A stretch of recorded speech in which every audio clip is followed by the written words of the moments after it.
ഇവ എനിക്കെതിരെ കേസ് കൊടുത്തു ഗൈസ്. ഹെല്ലോ സ്പാർട്ടക്കെതിരെ കേസ് കൊടുത്തു. നിന്നെ പോലത്തെ ഒരു പീറ പെണ്ണ് പറഞ്ഞ ഏത് കോന്തനാടി വിശ്വസിക്കുക? കോന്തൻ വിശ്വസിക്കണ്ട, കോടതി വിശ്വസിച്ചോളും. അതിനുള്ള രേഖകളൊക്കെ എന്റെ കയ്യിലുണ്ട്. എന്റെ കയ്യിലുണ്ട് കൈരേഖ. പൊടി പുല്ലേ. കേസ് എന്താന്ന് വെച്ച് കഴിഞ്ഞാൽ സോഷ്യൽ മീഡിയയിൽ ജാസിയെ കുണ്ടൻ എന്ന് അധിക്ഷേപിച്ചു എന്നുള്ളതാണ് കേസ്. കുണ്ടൻ എന്ന ഓക്കെ, കുണ്ടൻ എന്ന് ഞാൻ അധിക്ഷേപിച്ചു ജാസിനെ.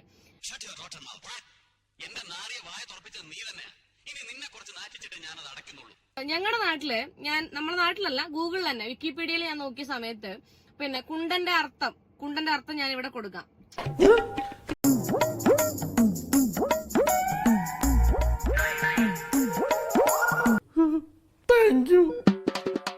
നീ കറന്റ്ലി ആണാണ്, മനസ്സിലായില്ലേ? നീ നിന്റെ ഐഡന്റിറ്റി എവിടെയും വെളിപ്പെടുത്തിയിട്ടൊന്നുമില്ലല്ലോ.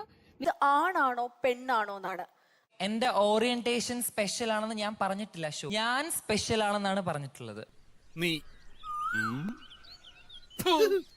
നീ ഉമ്മാക്ക് മകനായിട്ട് ജനിച്ചവനല്ലേ, അപ്പൊ നീ ആണാണ്. പിന്നെ നീ എന്താ അടിസ്ഥാനത്തിലാണ് കുണ്ടെന്ന് വിളിച്ചു കഴിഞ്ഞിട്ടുണ്ടെന്നുണ്ടെങ്കിൽ എനിക്ക് ഇത്ര പൊള്ളേണ്ട ആവശ്യം? നല്ല ചോദ്യം. സീരിയസ്ലി മാൻ, കുണ്ടൻ മീൻസ് മെൻ, പുരുഷനെ നമ്മളിങ്ങനെ പറയും, ഒരു ആൺകുട്ടിയൊക്കെ അതാ അങ്ങനെ പറയും.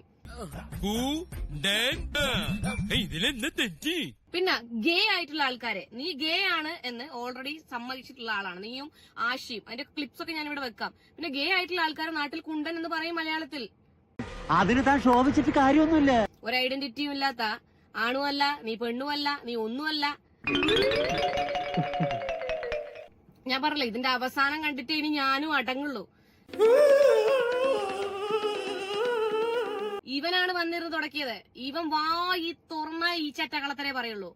എല്ലാം ഞാൻ പൊളിച്ച് അടുക്കുന്നുണ്ട്. അനാവശ്യമായിട്ട് ഇമാതിരി അണ്ടിക്കേസ് കൊണ്ടിട്ടത് നിങ്ങളാണ്. ഈ അട്ടേനെ പിടിച്ച് മെത്തേ കിടത്തരുത്. നിങ്ങൾ ആട്ടും സൂപ്പ് മാത്രമല്ലേ കേട്ടിട്ടുള്ളൂ, എന്നാ ഇതും കേട്ടോ. ഒരിക്കലും അട്ടേനെ പിടിച്ച് നിങ്ങൾ മെത്തേ കിടത്തരുത്. ഇത് നിനക്കുള്ള അടിയല്ല, നിന്റെ അച്ഛനുള്ള അടിയാ. ഇമാരി ഉരുപ്പടിനൊക്കെ ഭൂമിയിലോട്ട് ഇറക്കുന്നതിന് കേട്ടോ.